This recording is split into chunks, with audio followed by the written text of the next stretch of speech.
नमस्ते दोस्तों, स्वागत है आपका टेक तड़का विद शुभम में। आज के वीडियो में हम ऊठो क्लाउड के कंसोल को समझेंगे और इस वीडियो के बाद आपको एक क्लैरिटी हो जाएगी कि कौन सी सर्विस कहाँ है और क्या काम करती है। ऊठो कंसोल में लॉगिन करने के बाद आपको डायरेक्टली यहाँ पे दिखता है ऊठो का कंसोल। अभी हम क्लिक करेंगे डैशबोर्ड पे। जैसे हम डैशबोर्ड पे क्लिक करते हैं तो सबसे पहले ऊपर वाले बार पे ध्यान देते हैं। यहाँ आपको दिखता है डिप्लॉय न्यू। अगर से न्यू सर्विसेज आपको डिप्लॉय करना है तो डायरेक्टली यहाँ पे लिस्ट डाउन ऊठो दे देता है। उसके बाद करंट यूजेस, अभी तक का spend, available credits, wallet balance, user ID and request call, support से डायरेक्ट बात। ये बार मेनली अकाउंट्स और बिलिंग के कंट्रोल्स के लिए होता है। सेंटर में आपको ये ग्रीन वेलकम कार्ड दिखता है। यहाँ लिखा है hello tech Tadka with Shubham, welcome to ऊठो, हमारा स्वागत कर रहे हैं। इसके नीचे अगर से हम देखते हैं तो आपको दिखता है app stack, SSL, object storage, block storage. यहाँ 0 का मतलब है सर्विसेज अभी यूज नहीं हो रही है। राइट साइड में आपको ऐड फंड का ऑप्शन मिलता है।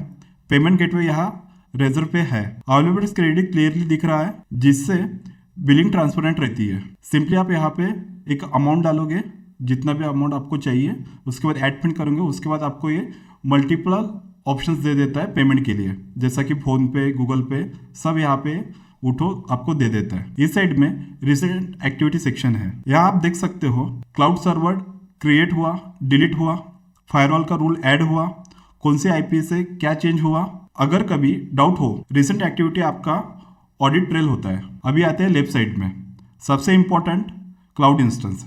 क्लाउड इंस्टेंस का मतलब होता है एक वर्चुअल सर्वर। यही से आप सर्वर क्रिएट करते हो, स्टॉप करते हो या फिर डिलीट करते हो। ऊठो में क्लाउड इंस्टेंस को डिलीट करने के लिए यहाँ पे इन्होंने डिस्ट्रॉय बोला है।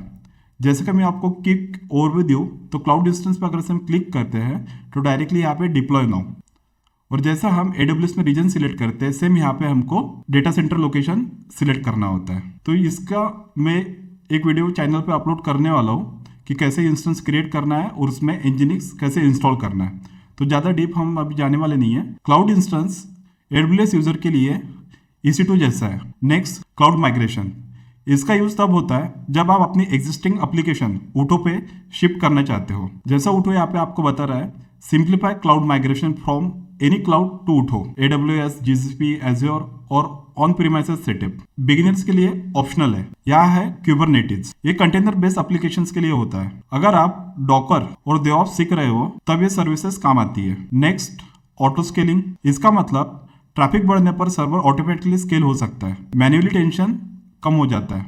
जैसा ऊठो यहाँ पे बोल रहा है, effortless auto scaling for peak performance and efficiency. अब आते हैं स्टैक पे। स्टैक का मतलब होता है pre configuration setup. Simplify cloud infrastructure stack for automated and modular deployment. Beginners के लिए ये फास्ट डिप्लॉयमेंट में हेल्प करता है। फिर आते हैं SSL सर्टिफिकेट। वेबसाइट को HTTPS बनाना हो तो SSL जरूरी होता है। ऊठो हमें यहाँ पे बोल रहा है protect your traffic with SSL encryption and maintain user trust, automate provisioning, binding and certificate renewals across services, ideal for multi domain setup, load balancer and CI/CD workflow. फिर आता है डेटाबेस पे। तो ऊठो हमें यहाँ पे बोल रहा है launch production ready database in a minute, fully manage and build performance, ensure high availability, automatic backup and secure access out of the box, perfect for modern apps, developer, DevOps team and enterprise needing scale। फिर जैसे storage option में हम आते हैं तो सबसे पहले हमें यहाँ पे दिखता है ऑब्जेक्ट स्टोरेज। इसका यूज होता है इमेजेस, वीडियो या फिर बैकअप के लिए।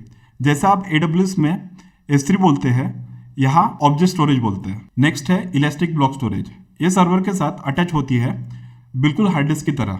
जैसा आप यहाँ पे देख रहा हो, मैंने एक इलास्टिक ब्लॉक स्टोरेज बनाया था जो आपको यहाँ पे दिख रहा है। यहाँ मिलता है आपको container registry. Docker images stop करने के लिए यूज होता है। जैसे यहाँ पे ऊठो हमें बोल रहा है store and share container images with cloud registry. फिर डेटाबेस सेक्शन में डेटाबेस सर्विसेज है।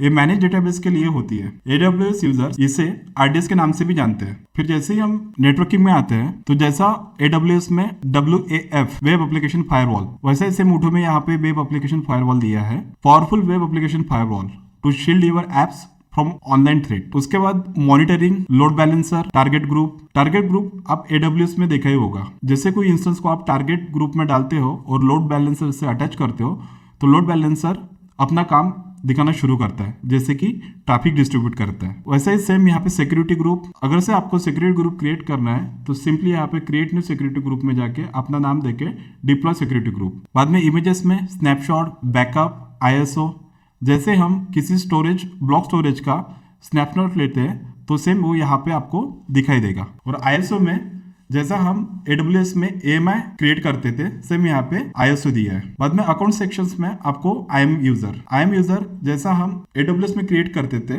एक सब अकाउंट के लिए, सेम यहाँ पे यूजर ने आपको दिया है delegated access with IAM user and granular permissions. बाकी की सर्विसेज आप कंसोल यूज करते करते समझ ही जाओगे। मेरा मेन फोकस था कि जो सर्विसेज अभी यूज हो रही है वो मैं आपको दिखाऊं और उठो के डैशबोर्ड से या फिर कंसोल से आपको फैमिलियर करवाओ। अगर ये वीडियो आपको हेल्पफुल लगी हो तो लाइक और सब्सक्राइब जरूर करना टेक तड़का विद शुभम, क्योंकि हम इंडिया को बिल्ड कर रहे हैं टेक के साथ।